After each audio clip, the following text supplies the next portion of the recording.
Programa número 88. Suena lindo, suena lindo. Y tenemos, porque Susana hoy tampoco está, lamentablemente.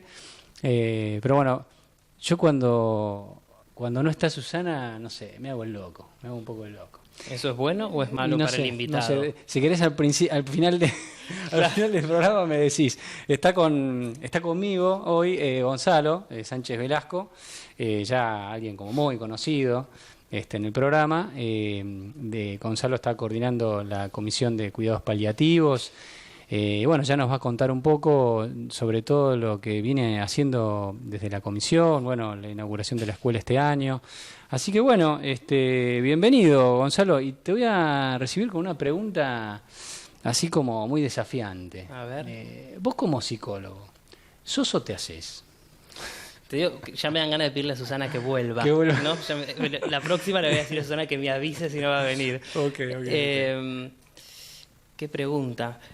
Yo creo que en realidad, esto es como re personal, vos me preguntaste a mí, al menos en el ámbito en el que trabajo, o que más trabajo, creo que sos y te haces un poco. Digo, uno es psicólogo, lleva como su formación consigo, pero me parece que también uno hace de psicólogo, digo, uno ejecuta ese rol en función de alguien que viene al lugar del paciente, la persona que necesita ayuda en ese momento. Creo que uno, como te digo, va siendo psicólogo por la vida porque es parte de lo que somos, pero en otros vínculos o en otras relaciones se ponen en juego como quizá otros roles que uno puede desempeñar u otras habilidades, pero que sí en el vínculo con alguien que viene como en el lugar de pacientes, que uno se posiciona como psicólogo también, por más que uno sea como muy cálido y muy cercano, me parece que es como en esto, ¿no? Como el psicólogo es en función de una relación con un otro o con otros, si uno trabaja más colectivamente o socialmente. Ajá. Que uno se define como en el lugar de terapeuta. Como que también hay como cierto movimiento de acomodación en frente a eso que uno trabaja. Me gustó, está bien. Como una puesta en ejercicio de las herramientas, ¿no? Como decir, bueno, en este caso voy a intervenir, en este caso tengo que usar las herramientas que tengo y con las que me formé, claro. Y acá voy a ser psicólogo. Las herramientas en otras situaciones de la vida no nos sirven para nada. Entonces dejás de ser psicólogo y necesitas como cumplir otros roles. Sí, sería un hacer con H y S, ¿no? Hacemos y somos. En algún momento escuché una definición del ser como hacerse otro en cuanto a otro, ¿no? En tanto lo otro es. Y yo decía, te escuchaba vos y decías, bueno, tiene como bastante como lógica, ¿no? Frente a eso otro que vamos a encarar, con lo que vamos a trabajar, de algún modo nos acomodamos a eso y somos un poco eso que se necesita tal vez en ese momento. Sí, creo que también tiene que ver como con la flexibilidad necesaria para la vida misma, ¿no? Como que si uno se encasilla en un lugar, soy esto, y no puedo no puedo salirme de ese lugar, creo que es un poco reduccionista sobre uno mismo, ¿no? Claro. Como que creo que tenemos múltiples intereses, cosas que nos gustan, que sabemos hacer, que hacemos en nuestra vida, que no es únicamente nuestra profesión, por mucho que nos guste. Digo, yo soy un apasionado de lo que hago, pero creo que también tenemos, y es necesario como que tengamos otros roles y otros momentos no psicólogo. Sí, como el que somos siendo, ¿no? Todo el tiempo. Y no sé, me imagino que como profesional no te verás exactamente igual como postura, como profesional, como formado, la manera de trabajar, etcétera, que por ahí 5 o 10 años atrás. No, tal cual, creo que sí, que es como todo, ¿viste? Creo que uno va creciendo, vas incorporando como otras herramientas a lo largo de la experiencia. Creo que Creo que el ejercicio bueno es como ir pensando todo el tiempo, ¿no? ¿Dónde estabas parado ayer? ¿Cómo pensabas? ¿Cuáles eran tus prioridades, tus metas, tus desafíos? ¿Y cuáles son hoy? Y ver si el camino que hiciste es el camino que quisiste hacer y te gusta y estás conforme con eso. Pero sí, pensaba que también el ser psicólogo implica una gran responsabilidad en cualquier ámbito que uno trabaje, desde el ejercicio profesional. Entonces también creo que es necesario como pensar esto como el rol, ¿no? Como no soy todo el tiempo, sino que estoy en este momento siendo psicólogo, porque otras cosas quizás no necesitan el mismo compromiso, la misma responsabilidad que uno pondría en un vínculo con un paciente o en un vínculo de ayuda. Claro, como que entonces sería ser, sería hacer y sería estar también. Vos agregaste la palabra estar psicólogo. Me pareció interesante, me gustó eso, ¿no? Porque también es como que uno ante cada situación también uno se ve interpelado y uno también tiene que hacer un trabajo personal o haber hecho tal vez un trabajo personal. Sí, y yo no sé si es la generalidad, digo, ojalá todos nos veamos como interpelados en nuestro trabajo. Digo, ¿Te referís a las profesiones en general? Sí, no, a las no profesiones en nuestra, general y a todos puntual. los colegas, digo, como Okay. que es importante que uno no deje de hacerse preguntas, no deje como de reflexionar en torno a la práctica, en torno a la experiencia, de discutir con otros, de debatir, de poder reconocer o mostrarse vulnerable, viste que a veces nos cuesta, ¿no? Como mostrarnos en aquello que capaz no sabemos tanto, o nos cuesta un poco más. Pero bueno, me parece que la única manera como también de madurar esas cosas, y esto que decías, cómo a lo largo del tiempo uno va viendo si ha mejorado, si ha crecido o no, es en función de esto, de reflexionar sobre las prácticas, sobre lo que uno hace, el modo en el que hace, y también pensar que a veces lo que hacemos tiene que ver con alguna otra cosa, Claro. ¿no? Esto como del trabajo personal. Ahora que hablamos de esto, eso es algo re importante que nos parece a los que hacemos cuidados paliativos, a los que trabajamos hacia el interior del colegio en cuidados paliativos. Como vos decías, este año lanzamos la escuela de formación en cuidados paliativos. Veníamos trabajando hacía 5 años como comisión. Nosotros presentamos hace 5 años, un poco más de 5 años, un proyecto para hacer una jornada cuando hubo cambio de gestión. Lo presentamos como cualquier matriculado presenta un proyecto, digo, no conocíamos a nadie hacia el interior de la gestión nueva. Se nos permitió hacer una jornada, fue una jornada en el contexto de intervenciones en la comunidad, me parece, si no me falla la memoria.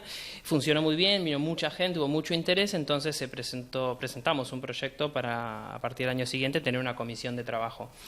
A partir de ahí empezamos a dar cursos, a dar seminarios, a dar talleres, charlas a la comunidad, actividades descentralizadas, y como venimos trabajando, como te digo, ininterrumpidamente en los últimos 5 años, con una jornada de cuidados paliativos y salud mental cada año, surgió como la idea de decir, bueno, ¿cuál sería como el próximo paso? Y ahí nos propusimos una escuela. No había como, al menos en lo que yo conozco o en lo que uno como ve y tiene acceso, formación como muy específica para psicólogos, una formación como completa de mucha carga horaria o con muchos contenidos, con muchos temas, pero que tuviese como una perspectiva más de salud mental. Fue un poco lo que propusimos en relación a la escuela, que sea una escuela de formación en cuidados paliativos que va a tener como todas las generalidades que cualquier formación tiene que tener, pero la mirada siempre va a estar más centrada en cuestiones que hacen a la salud mental. Las clases han sido interdisciplinarias, ahora podemos charlar un poco del como el cuerpo de la escuela y los contenidos que hemos dado y lo que se viene, pero siempre ha sido como muy interdisciplinaria, con muchos invitados, con distintos marcos teóricos, pero como te digo, también el resultado de 5 años de trabajo. Además de la escuela, este año va a seguir la comisión, pero coordinada por la licenciada Verónica Nieva, que era una colega que estuvo con nosotros estos últimos años. Okay. ¿Ella ya está como coordinadora? ¿O todavía no iniciamos las reuniones de comisión porque estábamos, bueno, con el lanzamiento de la escuela, invitados, organización, es el debut de esta escuela junto con la de perinatal. Claro. Entonces nos tomamos un tiempo como para ver también qué impacto tenía la escuela y si daba la energía y las ganas y las posibilidades del colegio de que abra la comisión, y como bueno se pudo y el colegio lo autorizó, vamos a ver si nos podemos empezar a reunir, también como para acompañar las actividades de la escuela desde la comisión y para hacer algunas otras actividades, por ejemplo en sedes descentralizadas o en otros lugares, un poco en red, ¿no? Entre la escuela, que ya está como planificada con sus fechas de seminario y demás, pero tener algunas otras actividades que podamos hacer en conjunto con otras comisiones. La escuela ya comenzó a principios del año, ¿no? En la primera parte del año. Sí, en abril empezó. En abril, bien, o sea que están como a la mitad. Es una escuela de una duración de un año. De 3 años. De 3 años. Sí, hasta las escuelas del año pasado eran de 2, las que abrieron este año son de 3 años. En el caso de la nuestra se cursa un viernes y un sábado al mes, 6 horas cada día. Y a lo que iba contándote esto de la escuela era un poco eso, que tenemos 23 seminarios a lo largo de toda la formación, prácticas profesionales en equipos de cuidados paliativos que estén funcionando o en hospice, que son casas de cuidado que tienen esta misma modalidad de atención, pero además tenemos, y a esto iba con lo de la escuela, un espacio de trabajo personal que se da a lo largo de los 3 años los días viernes, que es el tercer viernes, se cursa la escuela, 2 horas de las 6 son dedicadas a un espacio de trabajo personal, justamente porque en el ámbito de los cuidados paliativos trabajamos todo el tiempo con situaciones de mucho sufrimiento, de situaciones de enfermedad que cambian un poco la perspectiva de una persona y su familia, en situaciones de enfermedad avanzada, de tratamientos que ya no están funcionando, de personas que entran en final de vida. Entonces son procesos muy complejos para acompañar y es muy necesario esto, ¿no? Trabajar sobre el rol, sobre el ser, el estar como psicólogo, la interdisciplina, que es un tema como también muy interesante, pero principalmente en este espacio de trabajo personal es trabajar sobre la persona que ejecuta este rol, ¿no? Y el cuidado de esa persona como herramienta. Que eso es otro dato como distintivo de nuestra formación. Sí, se me hace que no es algo tal vez como muy frecuente que uno ve mucho en las escuelas o en las distintas propuestas de formación, ¿no? Como esto de trabajarse uno. Como te decía, cuando empezamos a planificar, idear esto ya el año pasado, nos surgía, bueno, ¿qué es lo que queremos? Y ahí inmediatamente uno se vuelve a poner en el rol de alumno, ¿no? Bueno, ¿qué fue lo que tuve? ¿Qué fue lo que me hubiera querido tener? ¿Qué otras cosas yo hubiese ajustado, ¿no? Cuando uno ha transitado el ser alumno durante un tiempo, bastante tiempo, empezás a tener como quizá esa doble lectura cuando podés iniciar como proyectos académicos. Entonces era, por un lado, que tenga mayor perspectiva la formación en salud mental. Tenemos muy buena formación en Argentina, hay muchas instituciones que tienen muy buenos docentes que forman muy bien, de prestigio en la región, en Latinoamérica, pero quizás nos parecía que era bueno como apostar a algo con mucha más fuerza o con mucha más intensidad en lo psicosocial específicamente, en la dimensión psicológica, en el abordaje de la dimensión psicológica en cuidados paliativos. Pero a su vez era esto, bueno, ¿y qué más podemos poner? Porque a lo largo de 3 años a las personas, a los alumnos, a los docentes nos pasan muchas cosas, mismo en la práctica. Claro. Y muchos alumnos también ya están en práctica, ¿no? Porque tienen trabajos en relación a los cuidados paliativos. Entonces era, bueno, quizá lo que falta es esto, cuidarnos un poco a nosotros, tener un espacio para trabajar sobre la persona del terapeuta, sobre lo que le pasa a esta persona, sus límites, sus sentimientos de vulnerabilidad, cómo querría vivir su final de vida, qué mirada tiene sobre su propia muerte, se lo ha preguntado, no se lo ha preguntado nunca, qué casos lo confrontan o lo interpelan más, con qué casos puede, con qué casos no. Bueno, ese espacio es un espacio que coordinamos entre un grupo, como te digo, a lo largo de los 3 años para ir trabajando no solo en lo técnico y en lo experiencial, sino también en lo que hace a la persona. Claro, porque se me hace que, digamos, si en algún punto se juega algo de lo reparatorio en la profesión, no es lo mismo algo reparatorio que tenga que ver con ayudar al otro y ser solidario que, bueno, que meterse en un área como cuidados paliativos, donde, bueno, por ahí es un área como, a ver, pesada, por llamarlo de alguna forma, como... Sí, creo que es más pesada a ver, para que no sea tan pesada, digo, es un área compleja, es un área, como te digo, que en muchas situaciones hay mucho sufrimiento. No es color de rosa todo el tiempo. Tampoco es negro, que a veces es lo que existe en el imaginario, ¿no? Hay un poco de todo como en la vida.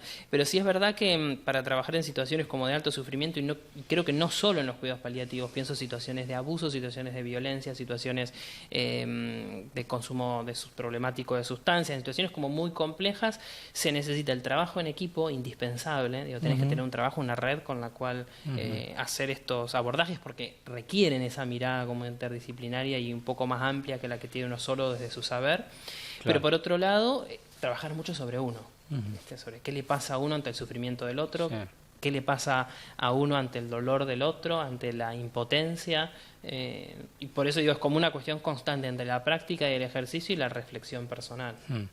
Y vos hablabas de lo interdisciplinario. ¿Esto, digamos, está contemplado o entra en juego en la escuela de cuidados paliativos? ¿Es solo un enfoque psicológico? ¿Hay participación de otro tipo de profesionales? Mira, como te decía, es muy enfocado a cuestiones de salud mental. Tenemos como muchos invitados psicólogos que trabajan desde distintas perspectivas teóricas, psicoanálisis, gestalt, sistémica, terapias narrativas, psicología existencialista, digo, desde distintas ramas que trabajan actualmente en cuidados paliativos y con distinta formación teórica de base. En ese sentido es muy para profesionales psicólogos. Pero la realidad es que por otro lado, a lo largo del primer cuatrimestre, que fue el que pasó, tuvimos médicos, Este año en total son 20 invitados más o menos. Somos 20 docentes en total, toda la escuela. Han venido médicos, dos médicos, enfermeras, un farmacéutico, una trabajadora social, va a venir una terapista ocupacional, musicoterapeutas, distintas especialidades dentro de lo que es la atención en salud y la atención integral en cuidados paliativos. Digo, son todos profesionales que trabajan en cuidados paliativos, con experiencia en cuidados paliativos, que trabajan de distintas disciplinas. Es imposible concebir una formación en cuidados paliativos que la formación la dé exclusivamente un médico, o la dé exclusivamente un psicólogo, o la dé exclusivamente un enfermero. Uno puede dar un curso, una charla, un taller con ciertos temas específicos para cada disciplina, pero si uno quiere dar una formación como integral que refleje la práctica en cuidados paliativos, necesitas que también los docentes sean interdisciplinarios. Sí. Porque algo que hacemos mucho en cuidados paliativos es el abordaje del dolor.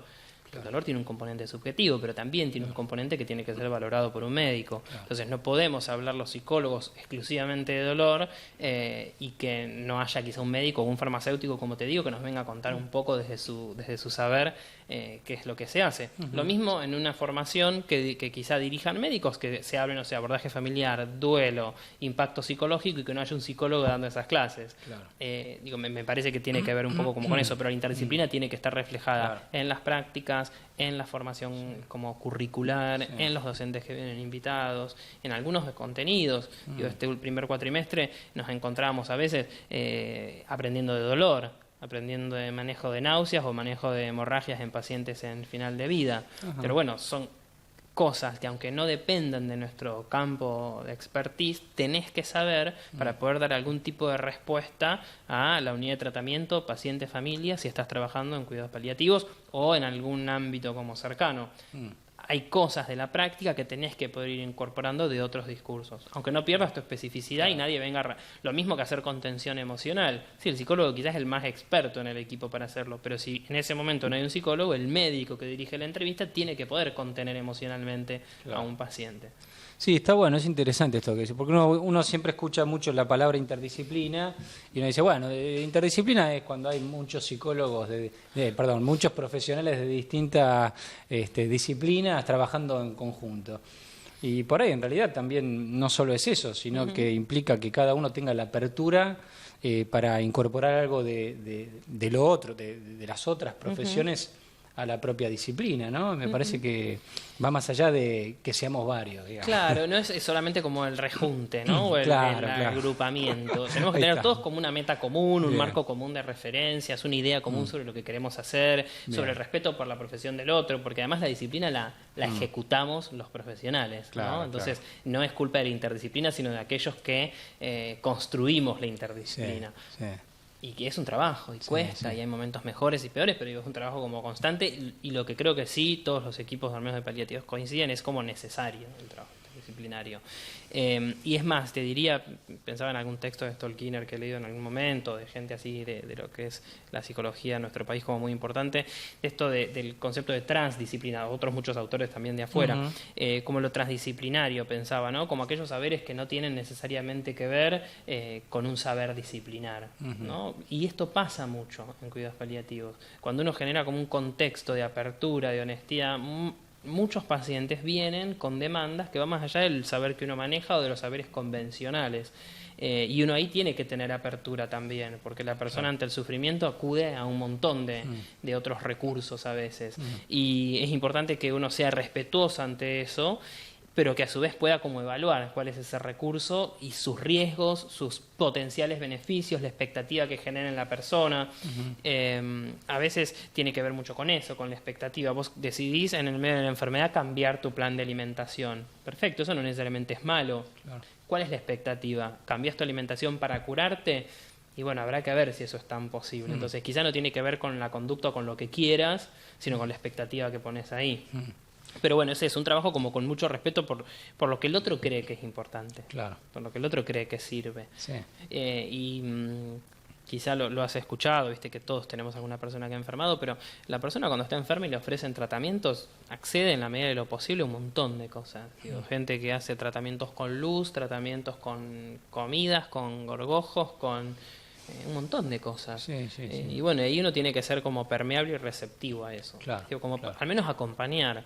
Después, cuando son cosas que quizá no funcionan, las personas se van dando cuenta, ¿no? Si el lugar donde fueron es un lugar serio, si este tratamiento que le ofrecen Claro. es de un inescrupuloso o es de algo Sí. que realmente le pueda Sí. como dar algo positivo a su calidad de vida. Pero bueno, uno tiene como esto, poder como alojar al otro y que aún a veces sienten mucha vergüenza las personas cuando te cuentan que van a consultar, no sé, un curandero. Claro. Y bueno, tiene que ver con el mundo de las creencias del otro, independientemente de que uno las comparta o no. Ujú. Pero bueno, eso, Claro. qué triste que la gente se avergüence de contarnos a uno, a los psicólogos o a los profesionales de la salud, aquello en lo que cree. Sí, ¿No? sí, sí, sí, sí. Inclusive en la piedrita esa que, ¿no? que dicen que... Sí, sí, Este- pero en todo, y se ve, en la práctica se ve mucho. Personas o en el yuyo, o en esto que te decía, los gorgojos, o la fruta que traen de Brasil, o el agua que la ponen no sé cuántas horas con una luz especial. Claro, claro, claro. Claro. Bueno, es eso, ¿viste? En aquello en lo que se deposita la fe. Sí, sí, Y sí. es importante que el hecho de que depositen la fe o la confianza en nosotros no borre ni barra con todo lo que hace al mundo de creencias del otro, ¿no? Claro, claro.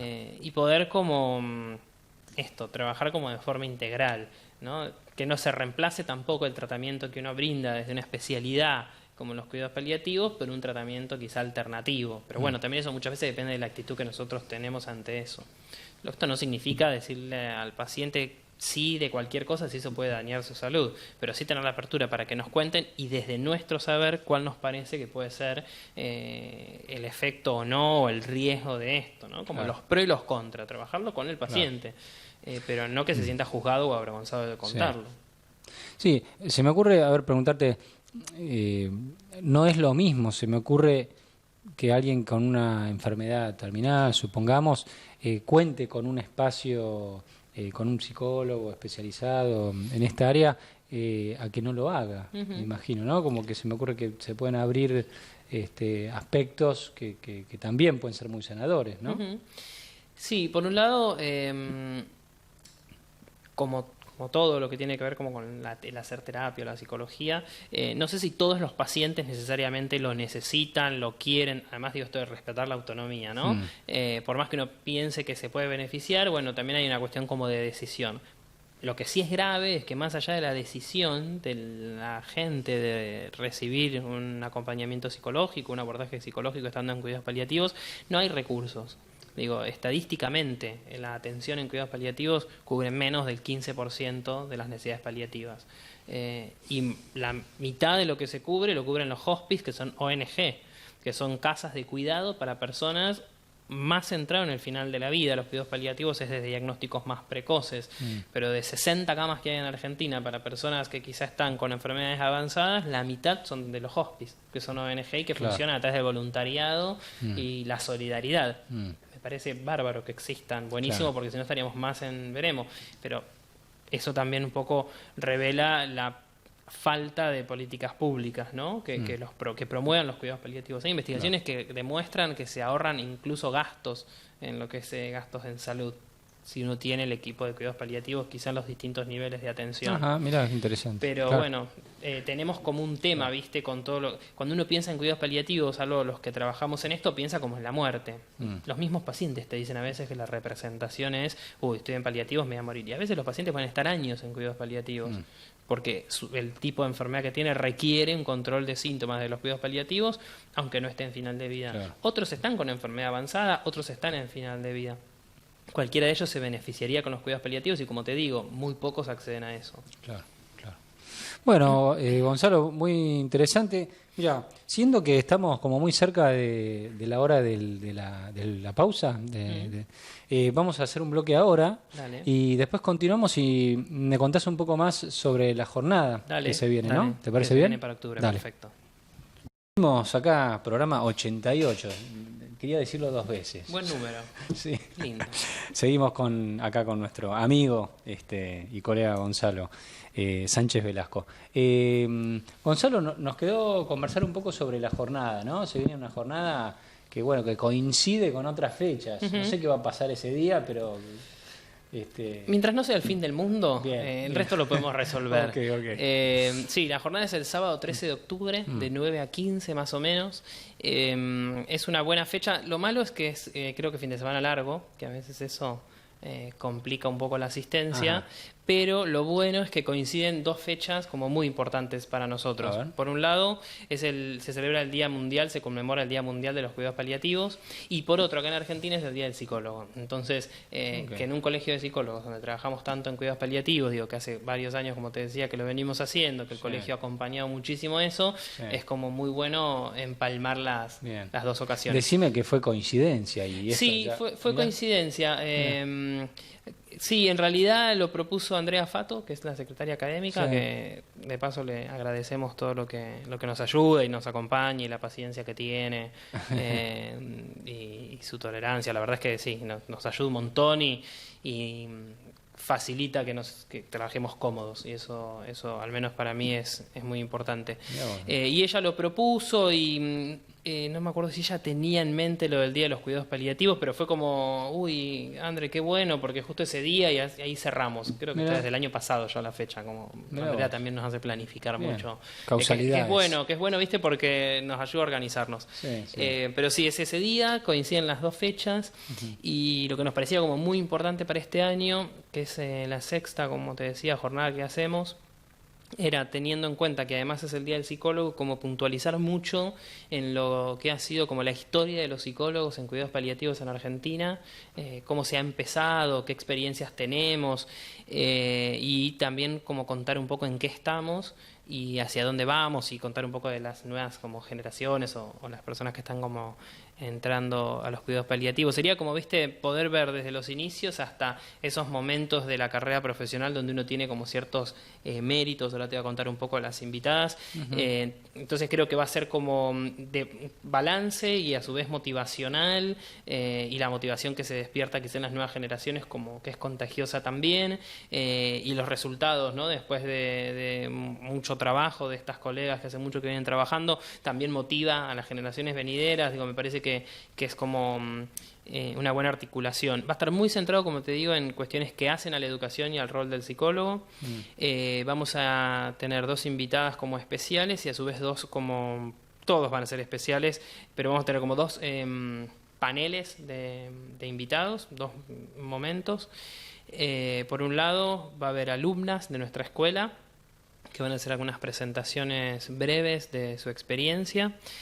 Convocamos a 6 alumnas de la escuela que ya han venido, algunas participando de otras actividades y otras se sumaron este año, que a su vez están en algunas instituciones en relación a los cuidados paliativos o hospice. Va a estar entre ellas la licenciada Verónica Nieva, que te contaba que va a ser quien coordine próximamente la comisión de paliativos. Ella hace mucho que está en la Fundación María Cecilia, que funciona dentro del Hospital Materno Infantil de San Isidro, en el equipo de lo que es hematología y oncología infantil. Entonces ella va a contar un poco su experiencia y ahora esto va a empezar a coordinar la comisión. Y que a su vez es alumna de nuestra escuela. La licenciada Betina Iglesias, que también es alumna y a su vez forma parte de un programa municipal que tienen en Tigre, que es como el único de estas características que el municipio diseñó y pone a disposición de los vecinos lo que es asistencia domiciliaria en cuidados paliativos. Eso los municipios en general no lo tienen, ni la provincia, digo, no existe. Es una muy buena experiencia. La licenciada Valeria Faxio, que es de otro distrito, pero ha venido hace ya un par de años formándose con nosotros y empezó a armar junto con un grupo de otros profesionales en el Hospital de Aedo, donde ella trabaja, un equipo de paliativos. Una alumna que viene desde Córdoba, que es voluntaria en un hospice de allá. Otra alumna que viene desde Luján, que trabaja en una empresa de internación domiciliaria ya hace varios años, que coordina esta empresa de internación domiciliaria. Y otra alumna que ha tenido, que me parece muy importante, una experiencia de rotación en el Instituto Lanari, que es un equipo de adultos, y después de eso eligió hacer una rotación en pediatría en el Hospital Posadas.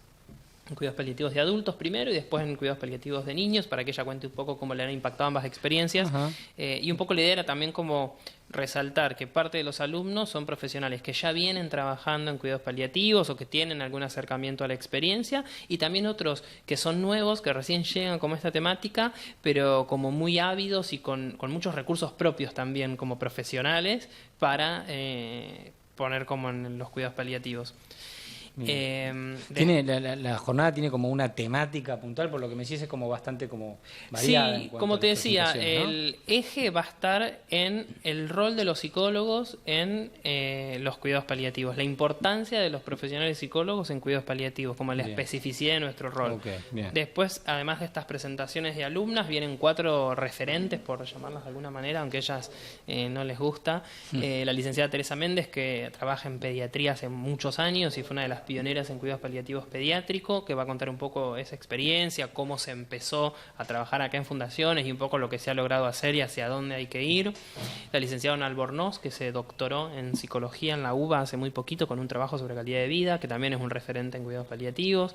La licenciada Lorena Echeverry, que es de Luján y que actualmente forma parte de la comisión directiva de la Asociación Latinoamericana de Cuidados Paliativos, viene un poco como a hablar de la importancia de psicólogos y más aún de Argentina, en una institución que representa a toda Latinoamérica, que ella ha trabajado muy activamente, debe ser más de 15 años que trabaja en cuidados paliativos, y la licenciada Mariana Jacobs, que es parte del equipo coordinador de la Escuela Nuestra de Paliativos, que lanzó un libro el año pasado y está como escribiendo otro, y se ha viralizado muchísimo algo que ella escribió en redes sociales y ha tenido entrevistas en algunos medios, y eso ayuda muchísimo a la difusión de los cuidados paliativos y, como te decía, al rol de los psicólogos. Y después tenemos, esto lo quiero destacar como especialmente, 2 invitadas como especiales. Una de ellas es de Brasil, una psicóloga que trabaja hace más de 15 años en equipos de psiconcología y cuidados paliativos. La licenciada Fabiana Carón, que hemos hecho redes en congresos, un congreso en Chile, y hemos intercambiado un poco experiencias de trabajo, y trabaja mucho en educación ella también, y un poco es venir a contar su experiencia en San Pablo entre lo asistencial y lo docente. La verdad es que es un lujo tener un invitado de afuera que venga como con tanta predisposición, está muy entusiasmada en participar, así que eso también a nosotros como organizadores nos llena de orgullo. Y estamos viendo, todavía no lo tenemos como definido, si puede participar la licenciada Marcela Especos, que es licenciada en Ciencias de la Educación, que trabaja muchísimo, es una referente en cuidados paliativos en nuestro país y trabaja muchísimo en lo que es la planificación y todo lo que es educación para profesionales en cuidados paliativos. He tenido tengo la oportunidad de trabajar con ella en el Hospice Buen Samaritano, y es una referente, y además genera como mucho contenido y motiva, y está siempre como muy comprometida. Vamos a ver si puede participar. A veces estamos ahí como viendo si se puede sumar. Ojalá que sí. Pero bueno, un programa como extenso y bastante intenso, ¿no? Sí, además veo que le dedicás tiempo a esto, Gonzalo, como ¿no? Armando redes, gente que está trabajando hace mucho tiempo en esto, con temáticas muy interesantes, así que se nota que le dedicás mucho, ¿no? Está muy bueno. Vos sabés que yo entonces me quedo por preguntarte respecto de la jornada. ¿Es una jornada abierta, gratuita? Es una jornada abierta, no arancelada. Ya vamos a lanzar el flyer con el lugar de inscripción. Es como dijimos, el 13 de octubre en el colegio, en la sede central, Rivadavia 154. Sí, Rivadavia 154, de 9 a 15, hay una acreditación previa a las 9 y más o menos 9 y cuarto arrancan las presentaciones. Puede participar el que quiera, es interdisciplinario. Después, cuando lancemos la difusión, van a ver un poco más los contenidos. Como te decía, es más que nada experiencias de psicólogos, así que invitamos especialmente a todos los psicólogos interesados, trabajadores sociales, profesionales que trabajan más desde salud mental, pero bueno, es abierta a todos los interesados. Bueno, ojalá que sea una gran jornada, seguramente que lo va a ser. Sí. Vos sabés que yo cuando aceptaste venir y proponernos venir en este momento para un poco dar a conocer acerca de la jornada y cómo vienen con la escuela, yo pensaba, ¿qué le puedo preguntar a Gonzalo por ahí diferente a otras veces que has venido, ¿no? Entonces, también como que se me ocurría como incluir otra dimensión por ahí, ¿no? Y preguntarte, por ejemplo, si, digamos, con qué tipo de cuestionamientos o interrogantes vos notás que como profesional te encontrás con los que padecen de enfermedades terminales, ¿no? Si aparece la dimensión espiritual, si aparece cierta cuestión ligada al sentido, a la trascendencia. ¿Vos esto lo notás, lo percibís? Sí, mira, la pregunta es re interesante, porque en realidad los cuidados paliativos implican una evaluación multidimensional del ser humano. La dimensión física, la dimensión psicosocial, la dimensión funcional y una dimensión espiritual. Digo, desde la concepción, desde la definición, los cuidados paliativos apuntan a evaluar y abordar todas estas dimensiones y problemas y necesidades en todas estas dimensiones. La dimensión espiritual es muy importante en cuidados paliativos, la tenemos muy presente. De hecho, en este segundo cuatrimestre de nuestra escuela tenemos 2 clases de espiritualidad.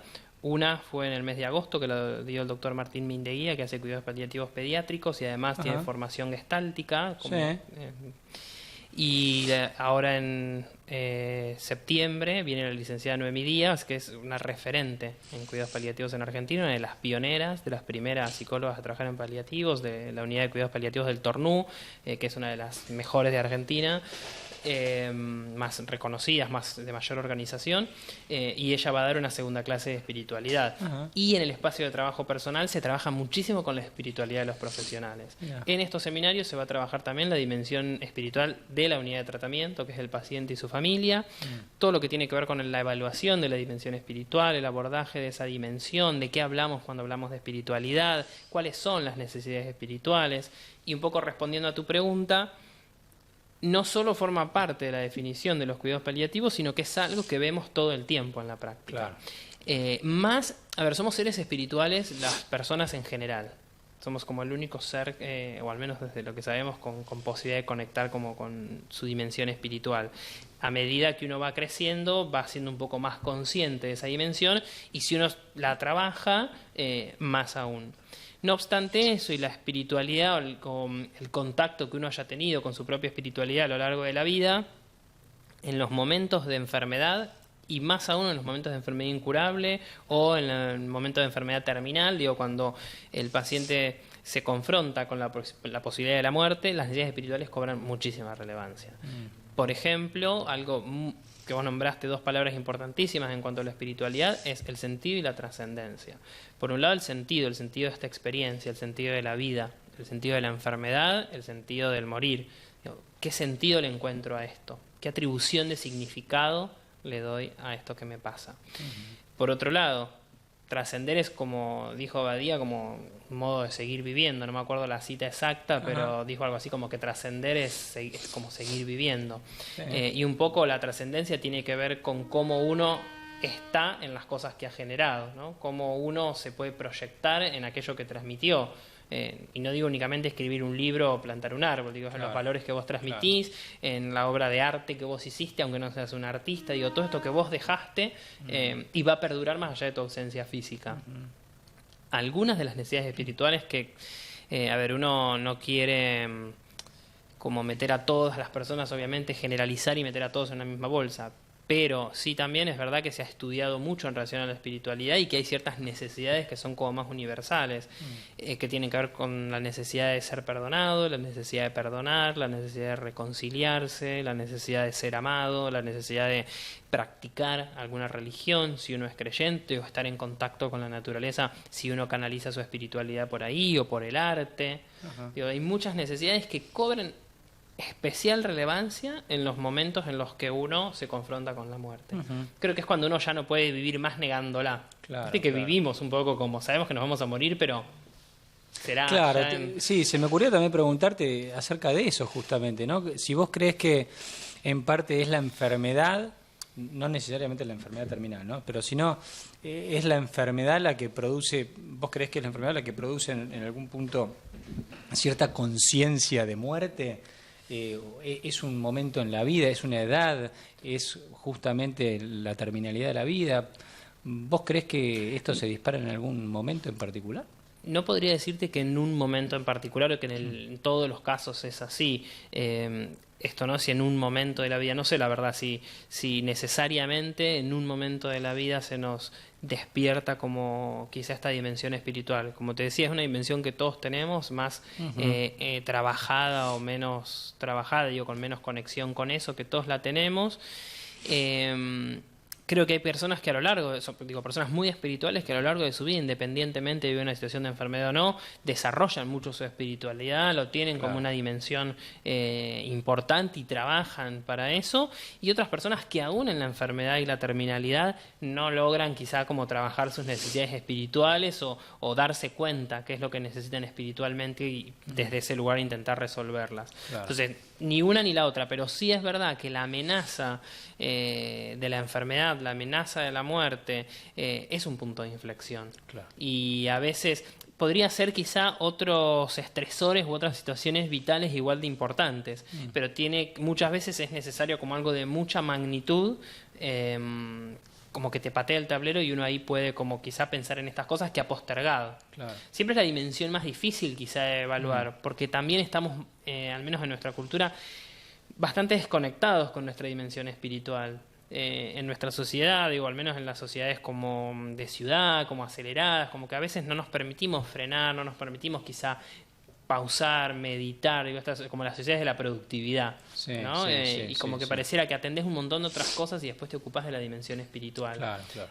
Y en la situación de enfermedad muchas veces pasa lo mismo, el paciente se ocupa primero de la dimensión física, la dimensión espiritual, y la dimensión espiritual, la física, la psicológica, la emocional, la social y la espiritual queda ahí. Si no hay alguno de los profesionales del equipo que tome eso y lo traiga, a veces al paciente le cuesta como expresar sus necesidades espirituales. Claro, vos haces una entrevista con un paciente y quizás lo primero que te va a referir es si tiene dolor, si está cansado, si está triste, si tiene miedo. Quizá no va a referir por sí solo si necesita reconciliarse con alguien. Si la distancia con un hermano implica un dolor en su vida y es algo que necesita elaborar. Claro, te escucho y también pienso, no sé, en otras sociedades que tal vez las personas están, vamos a decir, como desarrollan más su dimensión espiritual o la idea de muerte, digamos, desde lo cultural está tal vez más trabajada. Se me ocurre, no sé, en comparación con el otro lado del mundo, tal vez tengamos todavía que trabajar mucho en ese sentido, ¿no?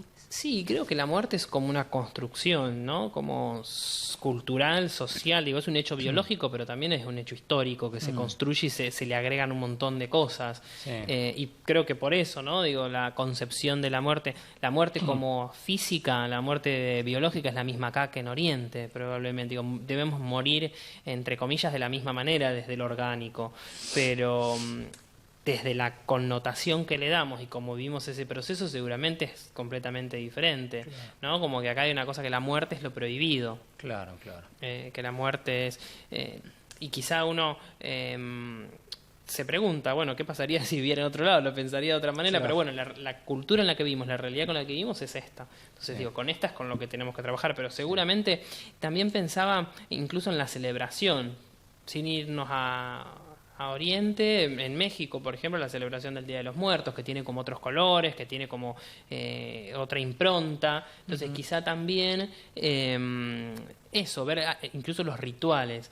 Y pensando en eso, y en esta pregunta que me haces, creo que hay como dos cosas como interesantes también para compartir con los colegas. Por un lado, muchísimos deben haber visto la película Coco, que tiene mucho que ver con esto, ¿no? Como con la muerte de un ser querido y con la espiritualidad y con quizá el poder conectar desde otros lugares y con la importancia de la cultura en relación al proceso de morir y la muerte. Y por otro lado, súper interesante, el libro de Philippe Arié, Morir en Occidente, que lo que hace es un poco como contar a lo largo del tiempo, desde la Edad Media hasta la modernidad, cómo han ido cambiando todo lo que son como rituales en relación a la muerte, y te cita obras de arte y esculturas, y te va mostrando a lo largo del libro cómo, aún en lo arquitectónico, lo cultural, donde iba el cuerpo, el acompañamiento o no de la familia, cómo eso ha ido mutando a lo largo de los años. Digo, como que no siempre la concepción de la enfermedad y la muerte que tenemos es la que tenemos ahora. actualmente en esta sociedad como exitista en la que la juventud pareciera ser como el anhelo más preciado, que envejecer está mal, que morir es un fracaso, que el no poder curar es un fracaso, bueno, la muerte sí es como terrible, pero y fíjate que cada vez más las personas mueren conectadas en aparatos, en terapias intensivas, lejos de su familia, sin quizás saber cuál era la voluntad de esa persona.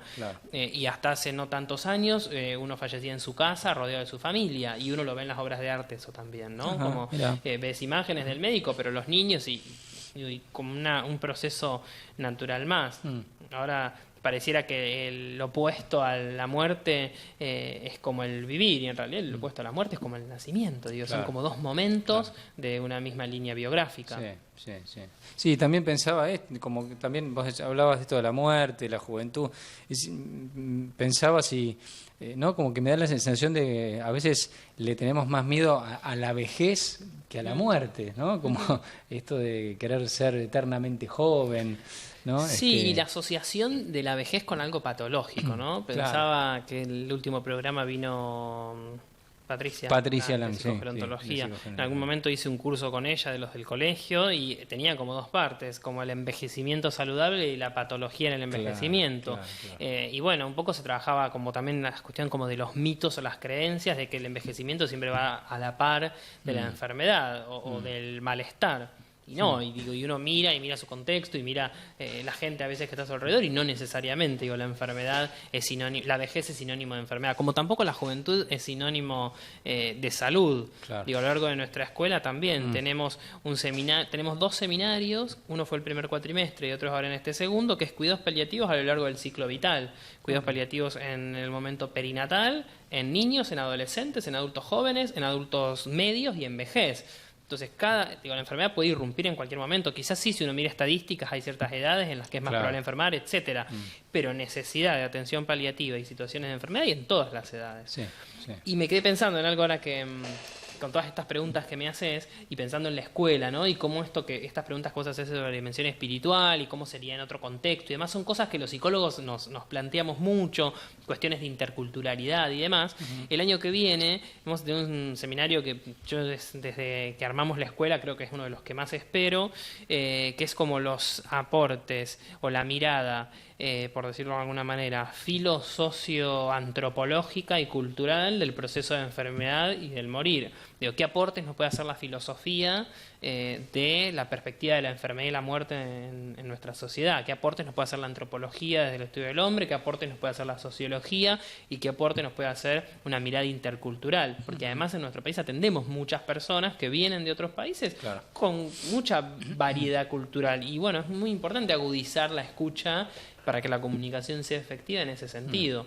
Entonces, estas cosas, como este feedback y esta retroalimentación entre preguntas que vos te haces y darnos cuenta que quizá en la escuela tenemos contemplados esos contenidos, en algún punto refuerza el programa como que armamos. Sí, totalmente. ¿No? Como que al menos desde la perspectiva de los psicólogos son cosas que nos interesan. ¿Cuándo va a ser ese seminario? El año que viene, te lo voy a recordar. Bueno, vendrás antes para seguro anunciarlo. Qué bueno, qué interesante. Mira, hablando de casualidades o causalidades entre fechas. Y esto de la interdisciplina que decías hace un rato, ¿no? Qué importante va a ser para los psicólogos escuchar a un filósofo hablarnos de lo que piensa, de lo que quizá existe en la sociedad en relación a la muerte, ¿no? O a un antropólogo. Sí, no sabemos todo, ¿no?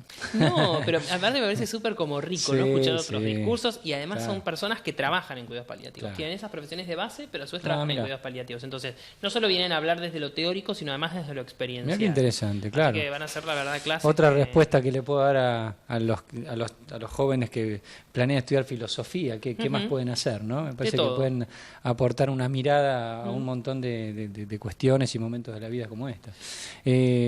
Gonzalo, bueno, doble gracias porque en un momento me empezó a picar la garganta y vos le diste y conduciste el programa. Pero, soy el invitado ideal para un ataque de tos. Gracias que me salvaste y gracias por venir. Mucha suerte en la jornada, con la escuela. Bueno, nos estamos viendo igual. Bueno, muchas gracias como siempre por el espacio para compartir lo que hacemos, para contarlo y por que nos reciben siempre muy bien. Le dejo un beso a Susana que escapó de mí hoy. Así que la próxima, como te digo, voy a ver si no está, voy a chequear como tus inquietudes antes. Sí, Sí, además a ella le encanta venir cuando estás, así que disfruta mucho de la entrevista. Buenísimo, Gracias es por la recíproco. Muchas Hasta gracias. la próxima. Nos vemos.